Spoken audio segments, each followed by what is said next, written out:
from Channel 4 San Diego. Jeannie Rodden, Corey Voss, Jack Gates, Jessica Chang, and Dennis Morgino. This is San Diego Insider Magazine. A large homeless population is a fact of life in every major American city. San Diego has a bigger problem than most because of our mild climate. But if they're living on the streets, they're also dying here. In fact, hundreds have been found here in the last few years. Living out those last days in a more private place is the goal of a new program. As Corey Voss reports, it's called Living with Dignity.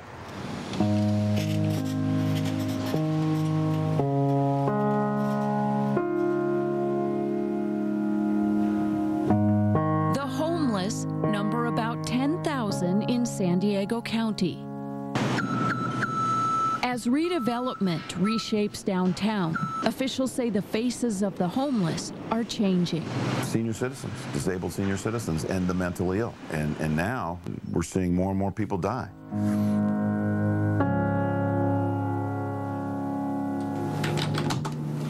Kyla Winters works for Alpha Project, a nonprofit that runs a winter shelter and 13 other programs for the homeless.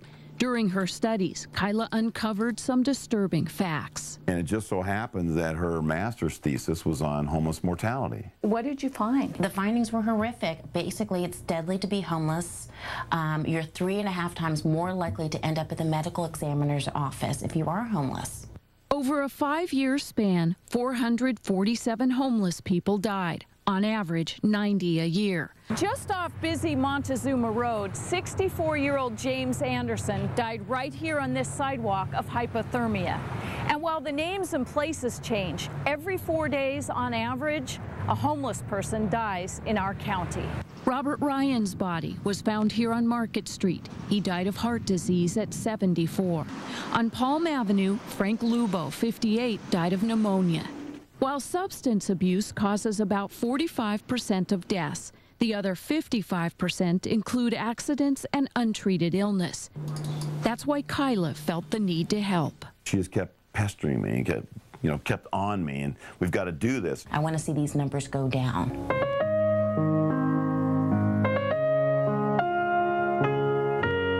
At the winter shelter, they began to look for people at high risk of dying early. Sandra Moore qualified as someone disabled, elderly, or chronically ill. But thank you most kindly.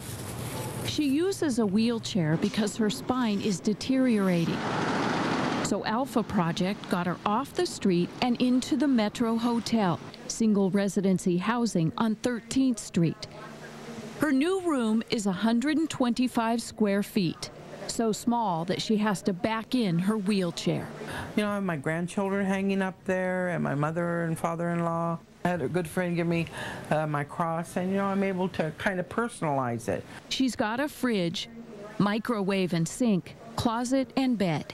She shares a laundry room and bathroom. Yeah, I can go take a shower 3 times a day if I want to, and you don't know what a luxury that is. I don't require much more than one room and a bed. Inside Ed Mitchell's room, he's decorated one wall with a collection of ball caps. I like to have it near me because I like to look at it. It's special to you. Yeah, it makes it feel like home. A home where he can tend to his illness. I have AIDS.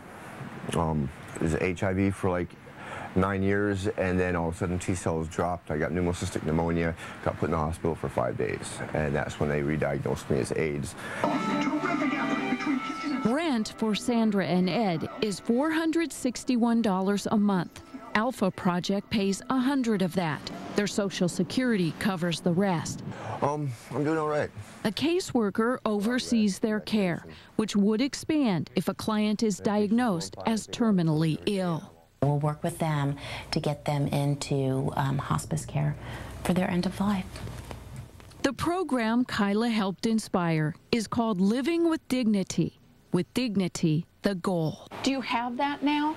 I do, quite a bit. I mean, I care how I look, I care how people see me, and it's important that they're helping me gain some self-respect back.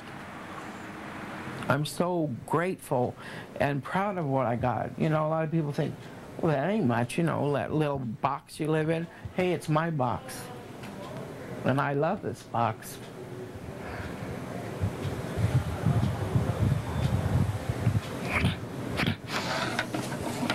Voss, Channel 4, San Diego.